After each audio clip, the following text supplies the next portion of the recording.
A Prefeitura de Teresina liberou o uso de máscaras em ambientes abertos, para as pessoas que querem, que acham que devem deixar de usar máscara em ambiente aberto, que se sentem seguras. A Prefeitura, através de um decreto, autorizou essa liberação. Mas, como eu disse, existem contestações.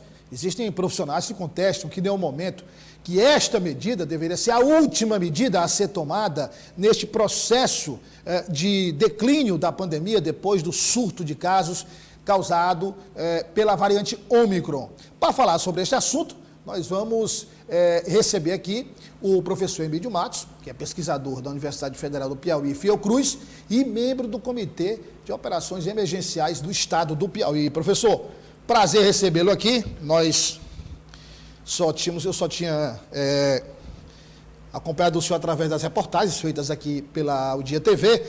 Importante e importantíssimo, não só importante, importantíssimo a sua presença aqui, porque o senhor me dizia aqui antes da entrevista que essa deveria ser a última medida durante todo o processo a ser tomada.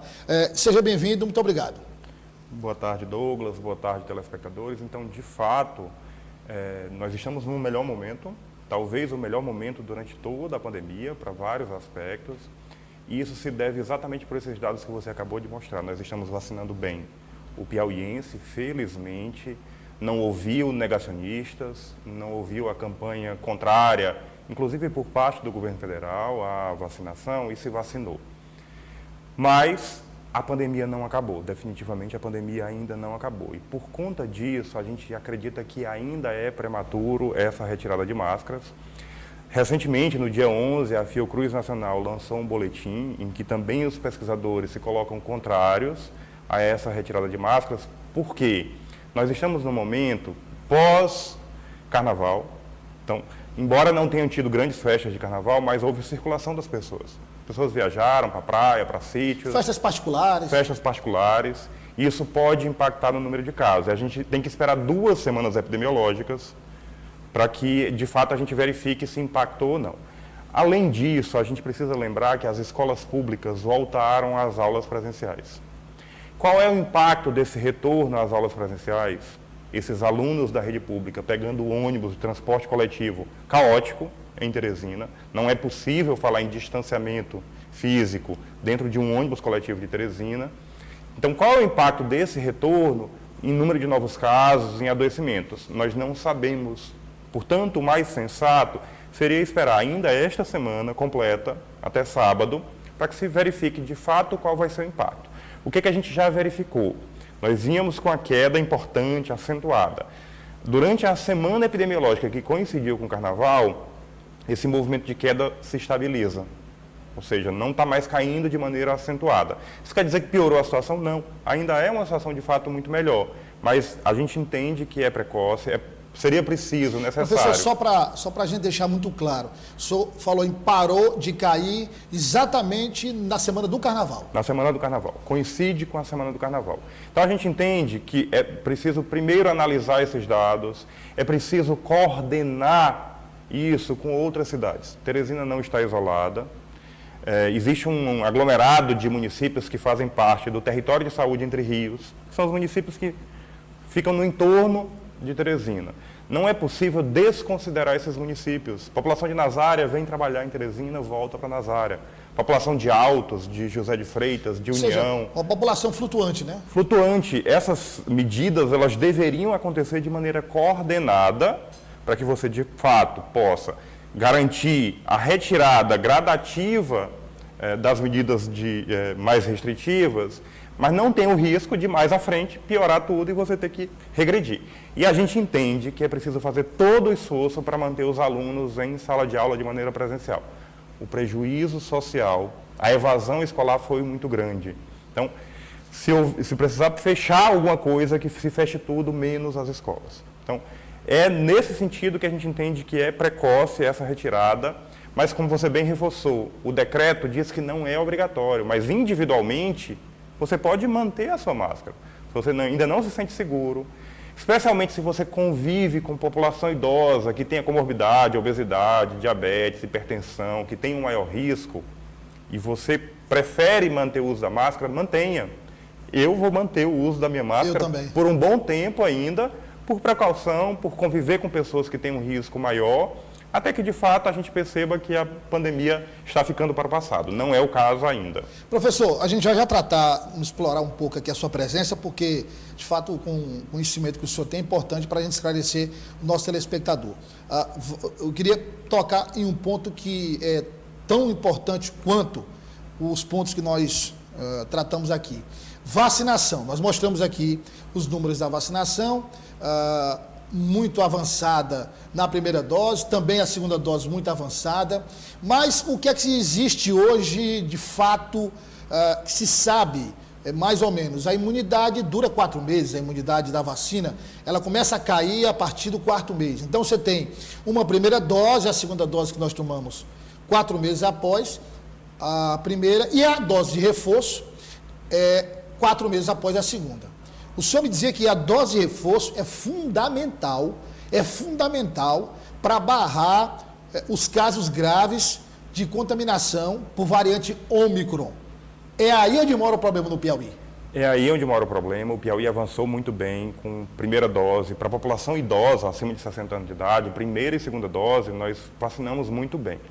Mas com a dose de reforço, a gente percebe primeiro que alguns municípios estão avançando bem, mas outros muito atrás. Eu fiz um levantamento hoje pela manhã e apenas 18,30% dos municípios do Piauí estão com mais de 50% da sua população com dose de reforço. E como você disse, vários estudos mostram que depois de 4 meses perde a taxa de eficácia e com a variante Ômicron, se as pessoas não estiverem com a dose de reforço, aumenta o risco de adoecimento grave. Então, a gente entende que essa é uma tarefa mais importante, antes da retirada das máscaras, a gente avançar com a dose de reforço. Como é que está Teresina? Pelo vacinômetro do Estado, Teresina está com 41,3% da sua população com dose de reforço. É muito pouco ainda. Então, a gente precisa avançar com dose de reforço para que, de fato, a gente crie um ambiente com maior segurança. Qual é o problema, Douglas, no ambiente ao ar livre? Né? Você não tem controle. Nos ambientes fechados, você pode cobrar o certificado vacinal. Então, você só pode garantir que só entra quem está vacinado. Ao ar livre, você não tem esse tipo de controle. Então, a própria pessoa está mais exposta ao risco, aquela que por alguma razão não se vacinou, como ela expõe as outras pessoas a um risco maior. Então, de fato, não é fácil fazer isso, tomar essas decisões. Há um comitê municipal com técnicos também muito competentes, não se está discutindo isso, mas o fato é que isso não está acontecendo de maneira coordenada com os outros municípios. Com Timon, por exemplo, até a semana passada tinha decidido que manteria o uso obrigatório de máscara. E a vacinação está bem avançada em Timon. Muito avançada em Timon. Então, essa falta de coordenação, que é um problema que a gente tem visto desde o começo da pandemia, falta de coordenação de todos os entes de governo, federal, estadual e municipal, e ela impacta, de fato, nas soluções para a pandemia. Nós temos efetivamente condições de um 2022 melhor, com mais saúde, mas a mensagem de que a pandemia acabou, que nós vamos mudar o status de pandemia para endemia, isso ainda é precoce, até porque quem diz se é pandemia ou não é a Organização Mundial de Saúde. Quer dizer, um estado, uma região, um país não pode fazer essa mudança de status. Quer dizer, a Organização Mundial de Saúde, que é a entidade máxima da saúde no mundo, é que classificou, por exemplo, quando é que se começou a falar em pandemia? Quando a OMS determinou que era uma pandemia. Não é? Agora, professor, uma questão que eu queria tratar com o senhor ainda é sobre vacinação. Houve aquele problema no começo, depois todo mundo aderiu bem também à segunda dose. E o que é que está acontecendo, de acordo com as pesquisas, com as informações que chegam ao senhor, para a população entender que também é necessário que se tome a terceira dose, principalmente para evitar casos graves da Ômicron? Bom, Douglas, muito provavelmente é uma série de fatores, e não um único fator. Um deles é o que a literatura chama de hesitação vacinal, por negacionismo, por notícias falsas. Elas têm circulado muito, essas notícias falsas. Então, é um dos fatores. Mas também pode ser que a distribuição das doses dentro de uma cidade não estejam favorecendo que as pessoas tenham de fato acesso. A gente lembra, por exemplo, Teresina, no começo da vacinação, tinham vários postos de vacinação. E eles foram sendo reduzidos. A gente entende até que há uma... Você acha que esse problema de logística está havendo no interior? Problema de logística. Imagina, Douglas, vamos pensar aqui alguém que mora lá na Santa Maria da Codipe. Aqui em Teresina, na Santa Maria da Codipe. Qual é o posto de vacinação que tem para ela? Ela tem que se deslocar. Tem ônibus disponível, ônibus coletivo disponível para ela se deslocar? Então, isso pode ser um fator que está dificultando o acesso. A pandemia, os casos melhoraram com as 2 doses, então a população pessoas acham que não precisa. Relaxou um pouco, né? Então é uma série de fatores. Mas eu queria acrescentar, Douglas, porque pandemia é mundial. A gente não pode olhar só para o Teresina, só para o Piauí. Ontem mesmo eu olhei dados do Afeganistão, menos de 10% da população com 2 doses. O Haiti, menos de 1% com 2 doses. Quase ninguém vacinado. Quase ninguém vacinado. Por que isso é preocupante? Porque as pessoas circulam. E você vai continuar pessoas no mundo não vacinadas, com risco de, inclusive, surgirem novas variantes e essas novas variantes circularem pelo mundo. Então, ou se faz governança mundial, e aí a gente precisa lembrar que a pandemia nos encontra num momento muito ruim, né? Quando falta governança mundial.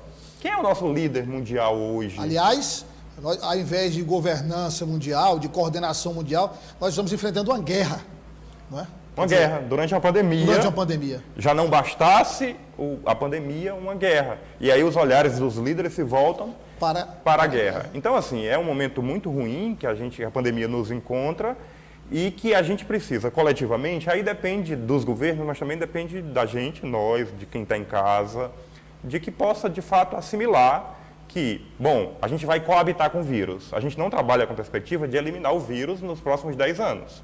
A gente vai coabitar com o vírus. O que é que a gente precisa para coabitar com o vírus? Por exemplo, usar máscara. Por exemplo, se vacinar com dose de reforço, se houver a necessidade de uma 4ª dose, com a 4ª dose, porque assim a gente vai, de fato, coabitar com o vírus. Tudo indica também que a vacina contra a Covid-19 fará parte do calendário de vacinação. Professor, fazendo aqui uma informação que eu acompanhei hoje pela manhã, uma pesquisa feita em São Paulo, me parece que quase 8 mil mortes em São Paulo, acho que você acompanhou também. Esse dado foi divulgado hoje e bate com dados feitos com amostras semelhantes em outros países. Essa pesquisa com 8 mil mortes, 8 mil casos, mostrou que aquelas pessoas, nas 8 mil que morreram, constatou-se que quem tomou a 3ª dose, a dose de reforço, tem 26 vezes mais chance de sobreviver a Ômicron do que quem não tomou. 26, não é 2,6, são 26 vezes. Ou seja, trocando, fazendo o lado inverso. Quem não tomou a 3ª dose tem 26 mais chances de morrer, 26 mais do que quem não tomou. Então, assim, está muito claro. O senhor falou variante. Até então, estava todo mundo habituado à cepa original, que já era uma cepa perigosa, já era uma cepa perigosa. Aí nós tivemos alfa, tivemos beta, tivemos gama, mas, eu aqui fazendo uma análise geral, a gente viu, por exemplo, um caos mais localizado em Manaus. E aí, muito também relacionado à falta de oxigênio. Eu acho que a questão da cepa não ficou muito claro naquele episódio, do potencial da cepa. Agora ficou claro com a Ômicron. A gente viu a explosão de um dia para a noite. Nós chegamos a anunciar aqui num dia 2 mil casos, num único dia. Então está provado que um ambiente de tranquilidade epidemiológica, ele pode se transformar num caos da noite para o dia, no surgimento de uma nova variante. O que não está descartado, como o senhor falou, porque o Piauí, por exemplo, ele não está isolado do mundo. Nem a Nova Zelândia, que é isolada ali geograficamente, não está em outras ilhas. Então, imagine o Piauí. Então, o que é que eu queria perguntar ao senhor? Todo aquele trabalho de coordenação lá no início, barreiras sanitárias, cobrança de passaporte vacinal agora, todo aquele controle, aumento de testagem, parece que todo mundo deixou isso para trás, está-se com foco na vacinação, o que deve acontecer, mas esse trabalho para trás que foi feito, precisava continuar, professor. Precisa continuar. Só para acrescentar 2 informações em relação a isso que você está falando. Recentemente, na reunião do COI, da semana atrasada, a dona Amélia Costa, que é a coordenadora de epidemiologia, nos trouxe a informação que dos óbitos que tinham acontecido daquele momento, 15 dias para trás, 92%, aqui no Piauí, 92% não tinham tomado a dose de reforço. Portanto, a importância da dose de reforço. Nós também vimos nas notícias agora que a China acabou de confinar 17 milhões de pessoas. Mas não é barreira não, professor, é confinamento. Confinamento, porque a China resolveu adotar tolerância zero. Surgiu um surto, fecha tudo. Naquela região, não no país inteiro, naquela região, que é o inteligente a ser feito. Então, 17 milhões de pessoas lá naquela região estão em confinamento por um novo surto. Então, de fato, a pandemia não está sob controle, a gente precisa manter... Nós testamos mal desde o começo. Eu lembro aqui, Douglas, que ainda o ministro Mandetta, o primeiro ministro do governo Bolsonaro, anunciou um programa de testagem em massa. Até hoje, esse programa não foi efetivado. Parece que tem uma quantidade enorme de testes, milhares que venceram. Vencidos. Então, a gente nunca fez testagem como deveríamos fazer. Professor, eu vou dar uma dica para o senhor aqui, e para quem está nos acompanhando. Isso aqui é fato. É fato porque claro, não vou dizer o nome aqui porque não vou dizer, mas eu vou dizer uma questão aqui para o senhor. Essa questão de testagem não é só falha do poder público, não. Alguns hospitais particulares de Teresina, quem tem plano de saúde, estão se negando a testar pacientes. Você chega lá e diz assim, olha, eu estou sentindo... um amigo meu que passou por essa situação me contou. Ele tinha uma irmã que começou a sentir garganta arranhando, aqueles sintomas básicos da Ômicron, e a irmã fez o teste. Fez o teste numa farmácia, o teste positivou, e aí ela foi ao hospital para fazer um novo teste e consultar um infectologista para saber a questão pulmonar, enfim. Pois chegando lá, mesmo com o teste positivo, foi assim, um maior caos para fazer o teste. Porque disseram que não tinha, só em caso grave. Porque, pelo que ela me descreveu, só faria o teste quando se ela chegasse em coma. E em coma não adianta mais. Então, e também não fizeram o teste do irmão que mora com ela. Porque o irmão não apresenta a saturação boa, não apresentava... Professor, se o irmão está e começa a espalhar para todo mundo, isso está falando de hospital particular, professor. A regra tem um caso confirmado, todos os contactantes devem ser testados. Então a gente e o termo que você está usando aí, contactante, só para esclarecer, não é só o membro da família, não é quem teve contato, qualquer um. Quem teve contato. Então, e aí tem uma regra, né? O que é considerado contato? Você ficou mais de 15 minutos com aquela pessoa a menos de 2 metros, isso é contato. Mas, de fato, a gente não testou bem. A gente está dialogando agora com a CESAP, e aí eu faço parte do COI pelo Conselho Estadual de Saúde, que é o controle social do SUS, a gente está dialogando com a CESAP, que nesse novo cenário de pandemia, a gente estabeleça o que a gente está chamando de cidades sentinelas. Cidades espalhadas por todo o Piauí, que a gente fique monitorando a quantidade de atendimentos por síndrome gripal, por gripe. Estabeleça o que é considerado normal e um percentual. Passou desse normal, acende um alerta. Para a região. E você vai lá e age localmente para que não se espalhe por todo o estado. Então, é esse novo cenário que a gente vai ter agora na pandemia. Muito provavelmente vocês vão ficar noticiando aqui, a cidade tal teve um surto. É esse o cenário que a gente vai ter. O que nós precisamos é ter as ferramentas adequadas para rapidamente controlar esse surto e não se espalhar e a gente não ter um caos de novo na saúde pública, como tivemos nas ondas anteriores. Professor, muito obrigado. E a gente fica aqui combinado com o senhor que essas informações nós vamos repassando, sempre que for necessário, ou o senhor no estúdio, ou ao vivo, ou através de vídeo, mas para a gente ir divulgando, porque nesse caso da pandemia, informação nunca é demais. Douglas, estou à disposição, só queria acrescentar, das sequelas da Covid é um adoecimento mental. Dizer para quem está em casa, para a população, que está sentindo ansiedade, tristeza em excesso, depressão, existe uma rede de apoio psicossocial, uma rede pública, pelo SUS. Vai na UBS, pertinho da sua casa, eles ou vão te atender lá, ou vão te encaminhar para um centro de apoio psicossocial. Então, se você está sentindo qualquer um desses sintomas, não fique em casa, busca apoio, é importante. E todos nós, de alguma forma, estamos impactados por conta da pandemia. Então, estou à disposição mais uma vez. Boa tarde para todo mundo. Obrigado, professor, pela presença.